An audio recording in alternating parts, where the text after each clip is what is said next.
마태복음 13장 23절입니다. 마태복음 13장 23절 한 절입니다.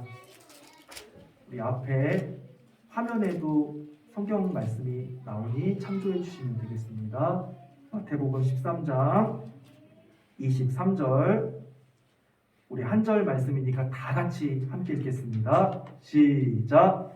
좋은 땅에 뿌려졌다는 것은 말씀을 듣고 깨닫는 자니 결실하여 어떤 것은 100배, 어떤 것은 60배, 어떤 것은 30배가 되느니라 하시더라. 아멘.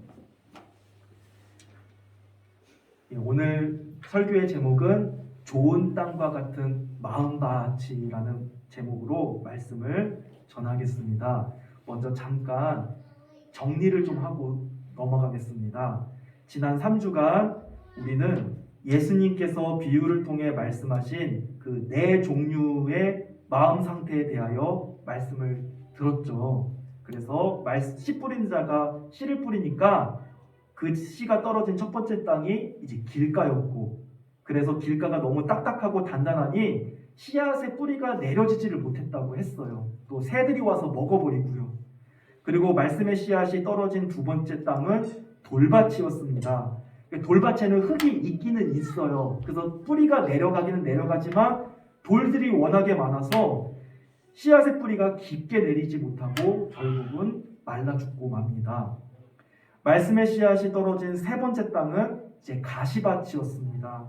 이 가시들이 너무나도 무성하게 자랐기 때문에 씨앗이 제대로 자라지 못하도 씨앗이 자라나는데 이 가시들이 계속 걸림이 되는 거예요.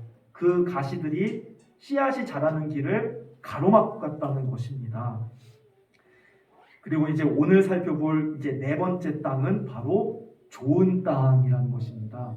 그 씨앗이 좋은 땅에도 떨어졌다고 예수님은 말씀해 주셨어요. 그리고 그 결과가 바로 이렇습니다. 13장 8절을 읽어보니 예수님이 이렇게 말씀하셨어요. 더러는 좋은 땅에 떨어짐에 어떤 것은 100배, 어떤 것은 60배, 어떤 것은 30배의 결실을 하였느니라. 그러니까 그동안 살펴본 길가나 돌밭이나 가시떨기나 이런 땅에는 씨앗이 뿌리가 내리지 못했고, 또 간신히 뿌리를 내려도 금방 말라 죽거나 타 죽었어요. 그런데 오늘 살펴보는 이 좋은 땅에 떨어진 씨앗은 아주 풍성한 결실을 맺었다고 말씀하는 거예요. 그렇다면 이 좋은 땅이 의미하는 것은 무엇이겠습니까? 예수님께서는 이 좋은 땅이 무엇을 뜻하는지를 설명해 주셨어요. 방금 우리가 함께 읽은 본문 말씀입니다. 좋은 땅에 뿌려졌다는 것은 말씀을 듣고 깨닫는 자니라고 말씀을 해주셨어요. 그러니까 예수님의 말씀을 통해 우리는 이 좋은 땅이 뭘 의미하는 건지 알게 되는 거예요. 좋은 땅이란 무엇입니까? 말씀을 듣고 깨달아지는 마음, 결실할 수 있는 그 마음 상태를 좋은 땅이라고 말씀해 주셨습니다. 그러니까 정리하자면 하나님의 말씀을 듣는 우리의 좋은 마음이 무엇이냐, 어떤 우리 마음 상태냐인 것을 알려주시는 거예요. 그것은 무엇입니까? 첫 번째로 좋은 땅은 말씀을 듣고 깨닫는 마음이라고 알려주시는 거예요. 자, 예수님께서 말씀하신 좋은 땅, 그 땅이라는 것은 우리의 마음밭을 말씀하신다고 지난 시간에 우리가 말씀을 들었습니다. 그리고 씨 뿌리는 자가 뿌리는 그 씨는 말씀이라고 알려주셨어요. 그러니까 이 좋은 땅이라는 것은 결국은 하나님의 말씀을 받아들이는 우리의 좋은 마음이라는 뜻인데, 그 좋은 마음이라는 것이 구체적으로 어떤 마음이냐? 바로 말씀을 듣고 깨닫는 마음이라고 알려주시는 거예요. 다시 말해, 말씀을 듣고 깨달아 결실할 수 있는 적절한 마음이라는 것입니다.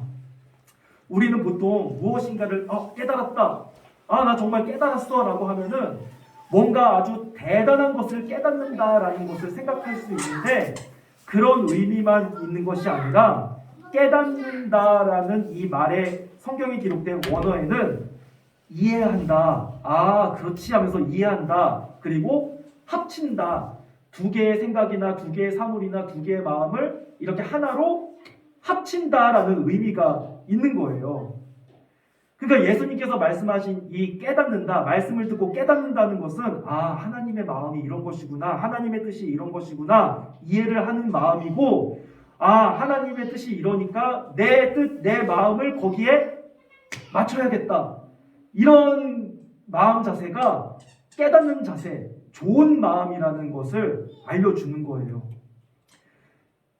이와 동일한 내용을 마가복음에서도 말씀합니다. 그 씨 뿌리는 자의 비유가 마태복음에만 기록된 게 아니라 마가복음에서도 기록됐는데, 마가복음 4장 20절을 보면 또 이렇게 말씀을 하세요. 예수님이 말씀을 듣고 받아들인다. 그러니까 좋은 마음이란 뭐냐, 좋은 땅이란 무엇이냐, 말씀을 듣고 받아들이는 자니라고 말씀을 해주세요. 그러니까 말씀을 내가 받아들인다라는 그 말에도 또 이런 의미가 있어요. 인정한다, 환영한다라는 의미가 있어요. 그러니까 하나님의 말씀을 우리가 들었을 때, 우리의 마음에 받아들일 때 예, 아멘 하면서 인정하는 자세, 주여 알겠습니다 하면서 환영하면서 받아들이는 그런 마음 자세가 좋은 땅, 좋은 마음이라고 알려주시는 것입니다. 그러니까 예수님께서 말씀하시는 이 좋은 땅의 의미는 무엇입니까? 하나님의 말씀을 우리가 들어요. 그러니까 우리의 마음밭에 하나님의 말씀이 뿌려져요. 그러면 그 말씀의 씨앗을 우리가 아멘, 예 하면서 잘 받아들이는 자세, 그리고 내 마음과 그 말씀을 마치 두 손을 포개듯이 다 합치는, 순종하는 자세, 이런 마음 자세가 하나님의 말씀을 듣는 좋은 땅, 좋은 마음이라고 알려주시는 것입니다. 자, 예를 들면 이래요. 여러분들이 잘 아는 예수님의 제자 베드로가 있잖아요. 그 베드로가 밤새도록 열심히 그물을 내렸는데 고기 한 마리도 못 잡았습니다. 바로 그때 베드로에게 주님의 말씀이 들려오는 거예요. 예수님께서 이렇게 말씀하시잖아요. 깊은 곳으로 가서 한 번만 더 그물을 내려봐라. 그러니까 베드로의 마음에 지금 뭐가 뿌려지는 거예요? 말씀의 씨앗이 지금 뿌려지고 있는 거잖아요. 그런데 고기잡이 전문가 어부였던 베드로의 생각으로는 정말 쓸데없는 일이잖아요. 이거 내가 밤새도록 여기도 해보고 저기도 해보고 다 해봤는데 이게 무슨 소용이냐. 에이 안돼. 베드로의 생각은 이래요. 그런데 예수님은 자꾸 한 번만 더 그물 내려봐, 깊은 곳으로 가서 한 번만 더 그물을 내려봐라, 이게 말씀이에요.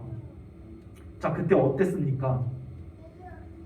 시몬이 대답하여 이르되 선생님, 우리들이 밤이 새도록 수고하였을 때 잡은 것이 없지만은 말씀에 의지하여 내가 그물을 내리리이다 라고 고백을 했어요. 말씀에 의지해서, 자 내가 생각은 이렇지 않은데 내가 밤새도록 수고했으나 헛수고했지만 잡은 것이 없지만 말씀에 의지하여 내려보겠습니다 라고 고백을 하는 거예요.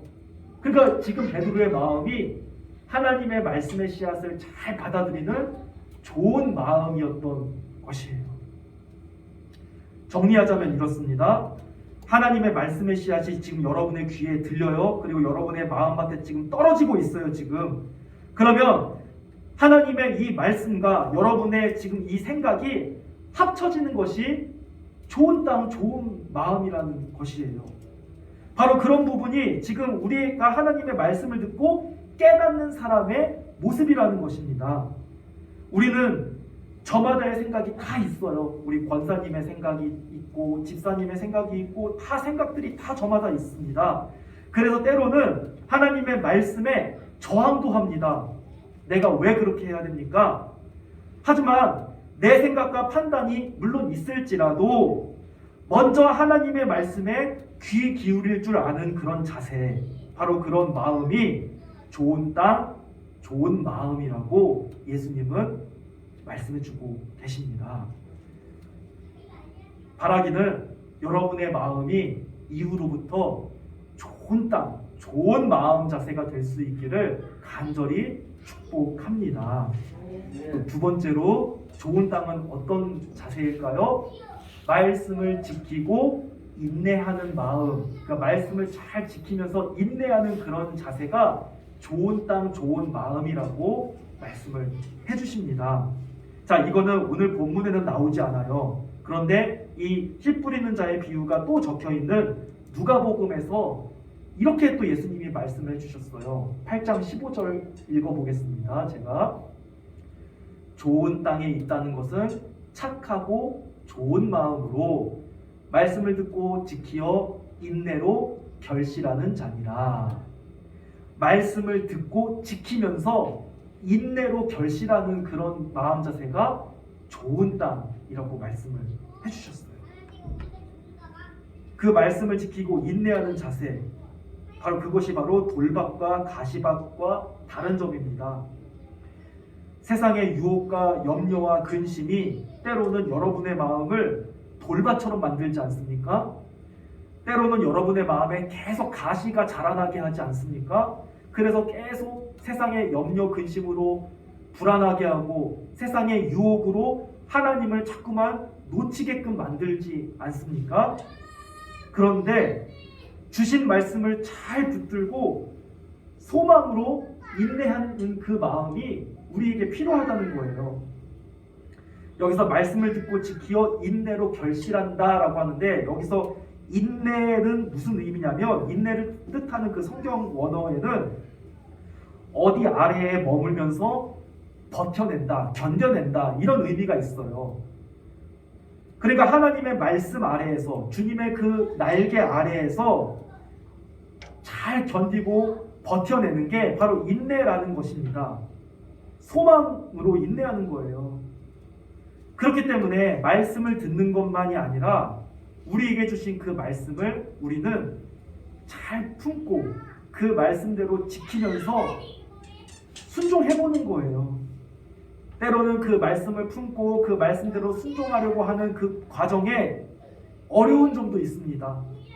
유혹도 있고 걱정도 있고 때로는 반대도 있을 거예요. 너 왜 그렇게 하냐? 이렇게 방해도 있을 것입니다. 그런데 분명한 것은 하나님께서 그 말씀을 지키며 인내로 소망을 이루어가는 사람을 내버려 두지 않으시고 이끌어 가시며 함께 하시며 도우신다는 것을 잊지 마시고 믿으시기를 축복합니다.